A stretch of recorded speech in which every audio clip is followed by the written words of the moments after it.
Welcome to the Brain Warriors Way podcast. I'm Dr. Daniel Amen. And I'm Tana Amen. Here we teach you how to win the fight for your brain to defeat anxiety, depression, memory loss, ADHD, and addictions.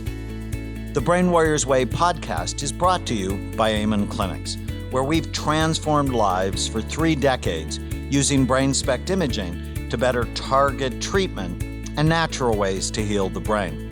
For more information, visit amenclinics.com. The Brain Warriors Way podcast is also brought to you by BrainMD, where we produce the highest quality nutraceutical products to support the health of your brain and body. For more information, visit brainmdhealth.com. Welcome to the Brain Warriors Way podcast. So today we're going to talk about oral contraceptives. Do oral contraceptives increase your risk of suicide? Ouch. But before we get into that, I want to read something. We actually welcome your reviews and your testimonials if you are willing to leave them for us, because they're so cool. We actually read them. We've got one here that I love. So, hooked and growing because of it. This is from Corporate Cowboy.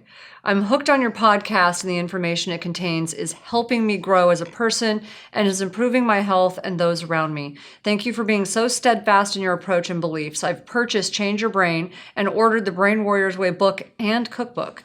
Keep challenging us to do better to ourselves and those we care about. Love that. Thank you so much. So thank you. Keep sending those to us. They're like a little dopamine burst for us. So we love that. Now let's talk about this, because you've mentioned this before. I've heard you talk about how oral contraceptives actually cut your serotonin, and in women we already have less serotonin. And according to one study, 52% less serotonin. And serotonin is the neurotransmitter that helps people feel happy. It manages their cravings. It's involved in social reactions, also involved in pain. And when serotonin levels go low, the emotional brain fires up, making women particularly more vulnerable to anxiety, depression, worry, holding grudges. Things don't go their way. They get upset. They can be just a bit argumentative and oppositional, and see too many errors in themselves and their spouses. So this is interesting. This study was published November 17th in the American Journal of Psychiatry. And it's a big study. It's a Danish study. It was nearly 500,000 women followed for an average of 8.3 years. This was a big study. And the mean age was 21 years old. And there were nearly 7,000 first suicide attempts and 71 suicides that were identified throughout the study. So this was a big study, and what I thought was really interesting, so here's what they said. Women who use hormonal contraceptives are at an increased risk for suicide attempt, and suicide. The highest relative risk is seen in adolescent women. So that's really interesting. We need to pay attention to that when we put young girls on birth control, not just because they're becoming sexually active, but so often it's because of their skin or because they've got polycystic ovarian syndrome. That is not the cure for polycystic ovarian syndrome. It's just a Band-Aid. So that's one thing. Also, it says that it increases risk of depression, which you just talked about. And then they actually go on to say that doctors should be more careful when prescribing hormonal contraception, because they're not determining whether women have an underlying depression in advance. And that's really important to identify. You've often said that, this is a problem. So what do you think about that? That dovetails with another study that was recently published of 20% of teenage girls are depressed. Right. So they're already struggling because their hormones are raging. An epidemic in this country of mental health problems. Right. 23% of women between the ages of 20 and 60 are taking antidepressant medication. And it's like, why? And birth control pills could be one of the reasons why mood disorders have skyrocketed. So if they change your hormones and increase the risk of depression. Now, what do? You don't throw away your birth control pills. No, we need to talk about that. There are natural ways to increase serotonin, and exercise is one. a certain dietary combination. If you have foods that have protein that actually has a lot of tryptophan, and you mix it with healthy carbohydrates like sweet potatoes, it's another way. People go on a low carb diet actually have a higher incidence of depression because that diet really depletes serotonin in the brain. But so, I mean, it's really important because this is a complicated issue. If you are sexually active and you're not wanting to have children, right? We have to pay attention to this. Then there are lots of different birth control options, but understanding your hormonal balance and whether you have depression and what other options are available. And this is outside of my scope of practice, I mean, for sure. But I know that, I mean, if it were me, if you're really that depressed and you get depressed because of birth control pills, it's certainly not going to help your libido at all or your love life. So probably a good idea to go and find out what other options there are and get a thorough assessment with someone who really knows what they're doing and find out, what else you could be doing. Birth control pills also deplete B vitamins drastically. So that's another thing you could do is be taking some B vitamins, complex B. And magnesium, because birth control pills also Right. deplete magnesium. So if you're on birth control pills, other ways to increase serotonin can be really helpful.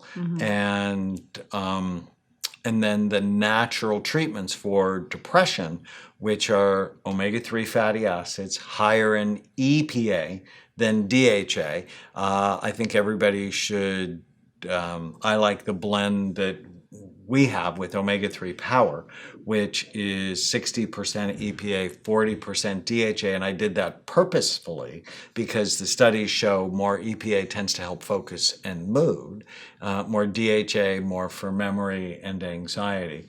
But multiple vitamin for the B vitamins, omega-3 fatty acids, optimize your vitamin D level. I say that over and over and over again. Exercise, learning to kill the ants, the automatic negative thoughts that come into your mind. And all of these treatments have been found head-to-head against antidepressants to be equally effective, but they have no side effects. And then if you noticed that after you started birth control pills that you became depressed, you should stop them. So pay attention. And you should talk to your doctor about other ways to not have a baby. Right. And I think that's really important. Now, there are natural treatments for depression like St. John's wort, but St. John's wort's actually been found to decrease the effectiveness Be careful. of birth control pills. I'm at the University of Washington doing a book signing, and I saw in their bookstore cafe, they had shakes, and they had a St. John's wort shake. And I'm like, oh, great, someone's feeling depressed. They get a St. John's wort shake, and now all of a sudden they're pregnant, even though they don't want to be. They're going to get more depressed, not less depressed. Right. So interesting. So just be aware and also be aware that there are different ways that birth controls are made up of different hormonal balances. So make sure you're just getting checked. You go to someone who knows what they're talking about. Pay attention to what your moods are like. So I wonder in the study if they looked at IUDs. I don't think they did. I think this was just birth control pills because it was about hormones. And you and I know this really well, that hormones are so connected to brain health. We think of hormones like Miracle-Gro for the brain. Right. And this was hormonal contraceptives. Right. So it's estrogen, progesterone, ways to alter a woman's cycle. But whenever you mess with hormones, you mess with someone's ability to feel happy, to feel rational. And you were telling me the other day about, so when a woman starts having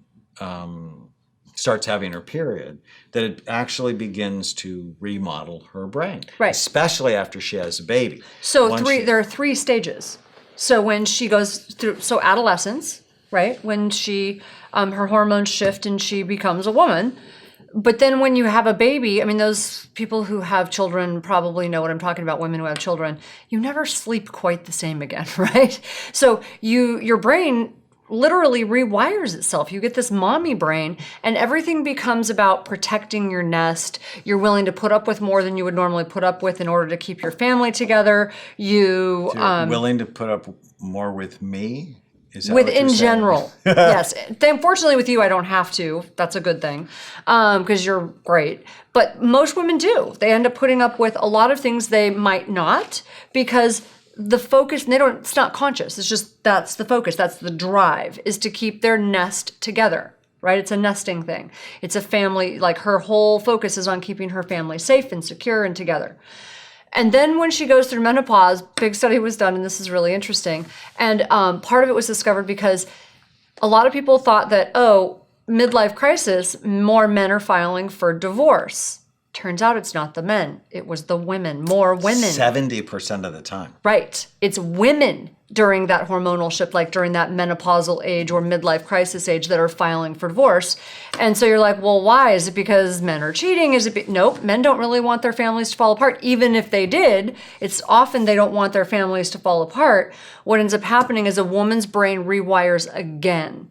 So she went through mommy brain, and then when she goes through menopause, it rewires again. What mommy brain is that she gets more estrogen, right? So she estrogenizes her brain. So that's that, I'm going to keep everything together, I'm nesting, that's that feminizing type of reaction. Makes her very protective of her nest. Then all of a sudden, when she goes through menopause, she rewires again, and she's like, okay, I'm done. Like estrogen drops low, testosterone goes really high. Well, it's not that it goes higher, it becomes more dominant because the other hormones drop lower, right? So she's now more testosterone dominant, and everything that's been bothering her, her kids are gone, her kids leave the nest, and she's like, I'm done. It's all about me. Like, she's just like, done. Are you saying this is what I have to look forward to?